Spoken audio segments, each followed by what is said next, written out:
One of my favorite things about the Super Mario Bros. Series throughout its 40 years of existing is its wide variety of enemies that you can come across on your adventures. Usually created to fit a specific game's theme, working well within the environment of its setting.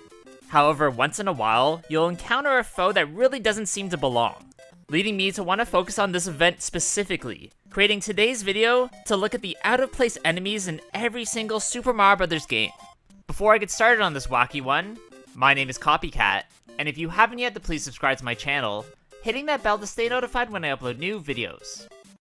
The first of the series, which was released on the Nintendo Entertainment System in 1985, is Super Mario Bros., which has one foe I feel like doesn't really fit with the rest in the Bullet Bill. Most other enemies in this entry are animal-like, and don't do much other than walk towards you, or get in your way, or throw something at you in an attempt to damage you. The Bullet Bill, on the other hand, is literally fired towards you like a bullet out of a device called a turtle cannon, which, spoiler alert, doesn't launch turtles, flying through the air in a straight line until it either misses you or hits you. These bullets aren't inanimate objects either, as they have very menacing looking eyes, meaning there's some intelligence there, even if their lives don't amount to much. The next to be released is Super Mario Bros. 2, where the NES version is actually a reskin of a Nintendo Japanese-made game called Yumi Kojo Doki Doki Panic, as the Famicom sequel to the original was deemed too challenging for Western audiences, and the gameplay itself was just too similar, where by far the most out-of-place enemy from it is the Phanto. This is a leftover asset from that Doki Doki entry, although here it looks slightly different, as before they had more oval-shaped eyes and a small mouth, where in the Super Mario Bros. 2 version, its eyes are squiggly and its mouth is agape, creating a terrifying expression. These masked foes follow you in a specific area once you steal the key they're guarding, only stopping their pursuit if you unlock the door it's for, or if you drop it, which will then give you some breathing room. As a kid, this absolutely terrified me, as I didn't understand why Mario was being targeted in such a malicious way, where to this day, it's one of the scariest things ever created for the franchise. The final of the original trilogy is Super Mario Bros. 3. They came out for the NES in 1990, having a couple very notable, not seeming to fit foes, beginning with the Pile Driver Micro Goomba. These miniature Goombas have disguised themselves inside of bricks, only being distinguished by the fact that they don't glisten, and that their little feet are sticking out of them. Also, if you get near, they begin to jump and literally pile drive you, damaging you if they hit you, which can be hard to dodge as they pop up in really tight places. So if you do come across these, killing them is the easiest way to avoid them. The other baddie I want to mention as sort of out of place is the Lava Lotus, a large flower that can only be found in underwater stages that fires 5 fireballs towards you when it blooms. This makes those underwater sections even that much tougher, having to carefully swim around this plant, especially if you aren't powered up with the fire flower yourself to eliminate the threat. Before we move on, I just want to mention an enemy from Super Mario Bros. The Lost Levels, which, if you didn't know, is that true sequel to the original on the Famicom, which would only be released in North America through the SNES Super Mario All-Stars Collection, where one really bizarre enemy appears here in the Sky Bloopers. These are pink-colored versions of the squid foe that are actually able to swim in mid-air instead of underwater where they're usually found, giving you an unsettling feeling like you're in a place you aren't supposed to be. Nothing really that crazy, it's just interesting that this odd enemy exists in this already super odd game that many people haven't really played. Next up, we're going to look at the very first handheld game in the series, Super Mario Land, which came out for the Game Boy in 1989. Having a few enemies I want to look at, starting off with the Mechabon. These are robots found exclusively in World 2-2 that throw their heads towards Mario when he gets near, that you then can jump on top of and stomp on to defeat. Even though you've momentarily cleared their head, they will eventually regenerate if you don't deal with its main body. So if you want to move on with no problems, make sure you take care of it, and it can be done with any method like a fireball or stomp. Also, I want to mention an enemy I've actually talked about a bunch in the past in the P.O.M.P., which are described as undead beings that hop along the ground, regenerating themselves if stomped on, only being able to be defeated if you're Super Ball Mario. Now, in the game itself, it's hard to tell what these things are supposed to look like, as you'd imagine a zombie rather than what it actually is, which is sort of like a djinn ghost thing. Either way, it's always surprising to see a more humanoid-like bad guy in the Mario series, and this definitely deserves to be mentioned here. The next major home console title to come out is Super Mario World for the Super Nintendo Entertainment System, where there's only one enemy I'd consider out of place in the confines of this strange dinosaur land, and the Flying Super Koopas. These outlandish Koopas are adorned with a cape that allows them to fly through the stage that they're in, where the ones that are flashing actually drop the cape feather that you can use to fly yourself. Seriously, I don't get how normal-looking turtle-like beings are somehow so powerful that they're able to fly, giving you a big surprise when you first come across them in a game that's over 30 years old. But it's not like it's new news today, but you get what I mean. The sequel to Super Mario Land, given the title of the 6 Golden Coins, came out for the Game Boy in 1992, being an entry that's jam-packed full of odd, out-of-place foes. So then, by default, the ones I'm actually going to be showcasing here are the regular ones in the Goombas and the Koopas. Seriously though, this entry has some of the wackiest creatures that you'll ever see in the franchise that don't show up in any other of the games. So I'd really love to know your favorite standouts in the comments below. Similar to what we just talked about, Super Mario World 2, Yoshi's Island, is also a game chocked full of some of the oddest foes. So finding the real out-of-place one was a bit tricky. But in the end, one I decided should be in this video are the Boo Blahs. These are incredibly hideous creatures that can only be found in the bigger Boo's fort in World 2, sticking to the floors or ceilings, jumping upwards or I guess downwards, periodically trying to attack you. Most foes in this entry are drawn in a more cutesy art style, where these are more horrendous and horror-inducing, featuring gaunt eyes and crooked teeth. Other than that, I just want to mention the little Mousers, who are mice enemies that don't try to attack you, and instead attempt to try to steal your Yoshi eggs and run away with them. If you didn't notice, I think these are supposed to be related to the Mouser boss from Super Mario Bros. 2, who of course is much larger, therefore these ones are given the word little in their name to differentiate them from their bigger version.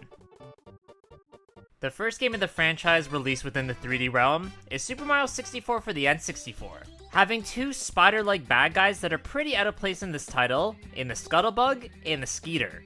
The Scuttlebug legit scuttles after Mario as he gets near, being easily defeated by either a punch, kick, or just regular stomp.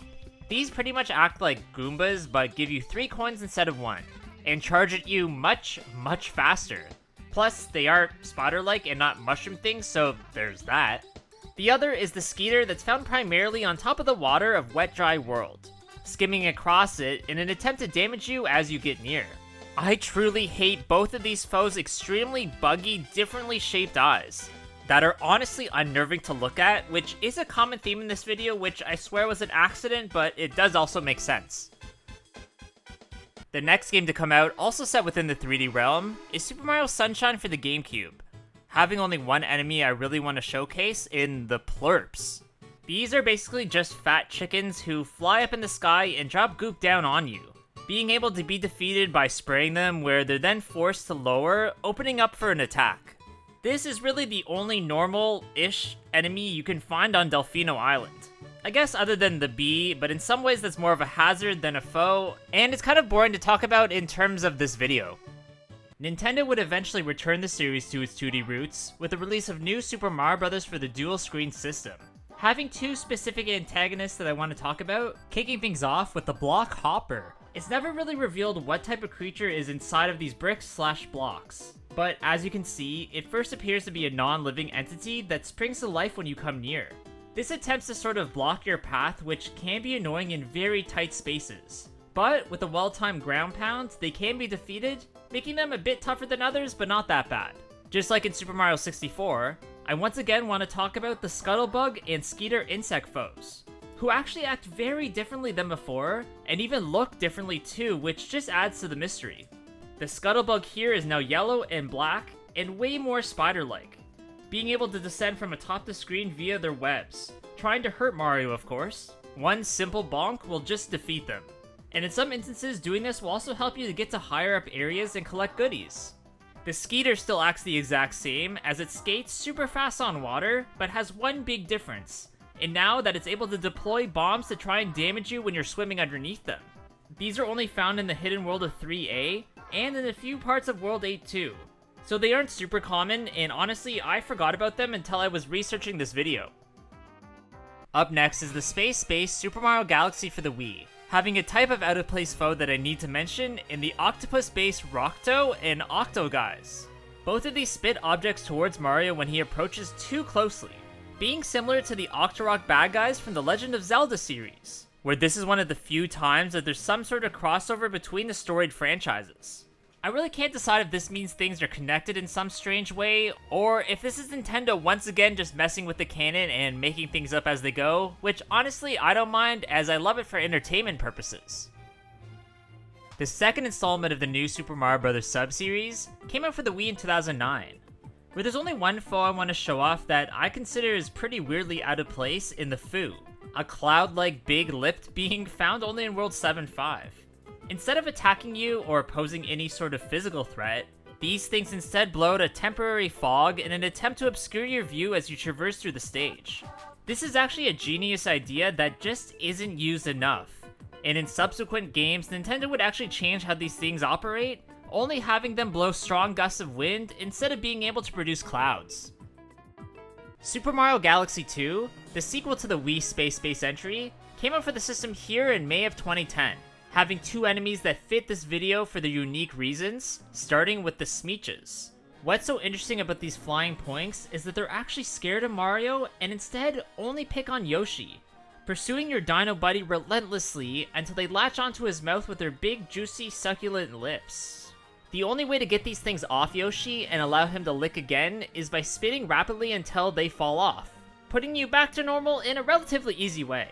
The other I want to briefly mention are the pinheads, which, if you haven't guessed, are just bowling pin-like enemies that can only be knocked over by Mario if he's in his ball rock form via the rock mushroom. I'm not sure why an intergalactic bad guy is taking the form of a humanoid object, but Mario doesn't need to make sense, and honestly Nintendo was bringing this series more into the fantasy realm and away from reality, which I don't think is that big of a deal.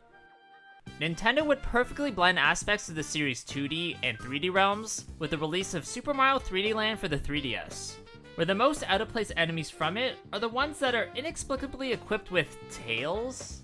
This is a result of Bowser stealing the Super Leaves from the Tail Tree at the beginning of the game, allowing these creatures who have them to get the ability to glide and spin attack.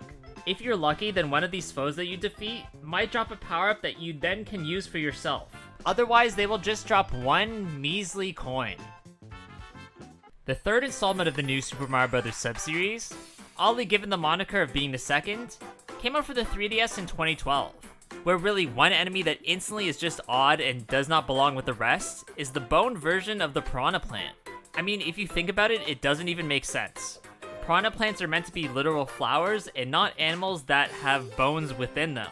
So Nintendo was definitely smoking something when they came up with the idea for this, and thankfully it doesn't show up anywhere else in the series because it just kind of gives me nightmares.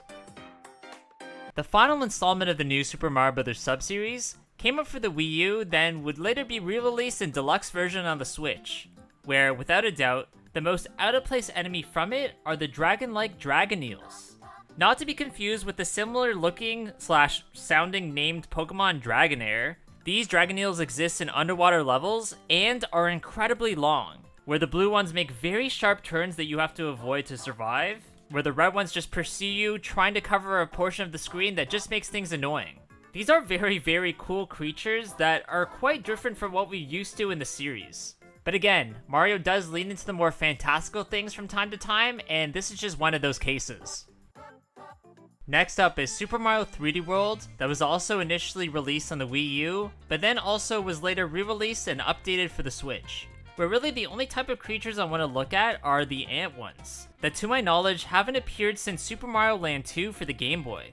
Here they appear in three forms: the regular ant troopers that attack by marching in groups, the horn version who have spike helmets where jumping on their head hurts the player, and the big version who are just obviously large versions of the ant trooper but are indestructible and are mainly used as platforms to reach higher up areas. I think again, it's confusing to see real life beings existing within the world of the Mushroom Kingdom, especially when they aren't regulars in the series and only appear in a select few spin-off titles.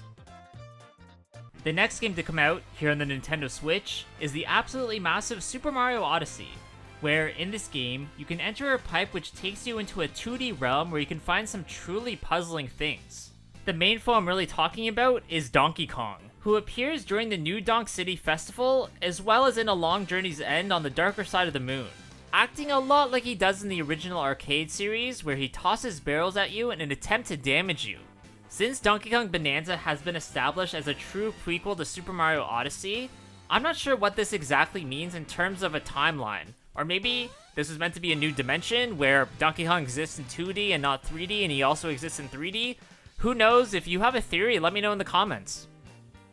The last game we're going to look at in this video is Super Mario Bros. Wonder that came out for the Switch in 2023, which actually has a ton of out-of-place enemies, so I'm just going to quickly list each one off and tell you if they do anything special. These include the Melon Piranha plant that spit out watermelon seeds periodically at the player, the Roller Koopas, who are just normal Koopas who use roller skates to get around, the Snortoys, who are pig-nosed turtles that swim swiftly underwater, getting in your way of course, the Skedaddler, for obvious reasons as it's a squirrel that has a shell on its back that shoots acorns at you, the Bluebirds, who are also strangely shelled and blow out either arrow projectiles or bubbles, the Pokepeach, which are spinally Wiggler-like foes that move along a track and punch forward, and finally the Baboom, which are walking fireworks that ignite when struck, discharging each body part into the sky until it's empty and explodes. Alright, that's gonna be it for today's video, guys. I really hope you did enjoy this one. If you did, please leave a like, comment below what you thought about it, and of course subscribe to my channel. Hope you guys all have a good day, and I'll see you on the next one. Bye!